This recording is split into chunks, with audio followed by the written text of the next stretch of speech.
للاسف للاسف الكره مقلوبه. الراجل اللي التزم صحى مراته الصبح، تحضر له الشنطه، تعمل له شاي، وينزل يروح المطار اول واحد عشان يبقى ملتزم مع الفرقه. واللعيبه اللي ملتزمه واللعيبه اللي راحت المطار وبتكبر ناديها مش حد يتكلم عنها. واللعيب اللي ما راحش الدنيا كلها مقلوبه عليه.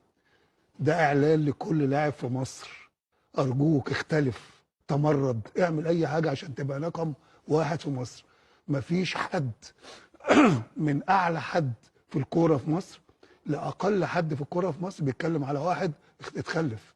وما اتكلمش على الملتزمين، ما اتكلمش على الناس اللي راحت تدافع عن النادي الاهلي، راحت بدري المطار والتزمت، وفيهم مصابين وفيهم ناس تعبانه وفيهم ناس تصحوا الصبح، وكل دوت راحوا ما فيش حد اتكلم عليهم، مش حد.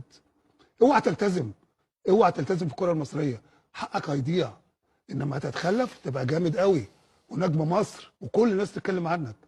انا ده رايي في المشكله اللي حصلت لهذا اللاعب.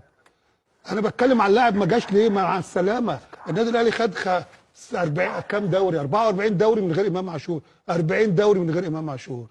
النادي الاهلي كسب في افريقيا وكسب افريقيا 17. كم مره يا كابتن مصطفى كسب؟ كتير. كم مره؟ كتير. كان في امام عاشور؟ لا خالص. ايه يا جماعه في ايه؟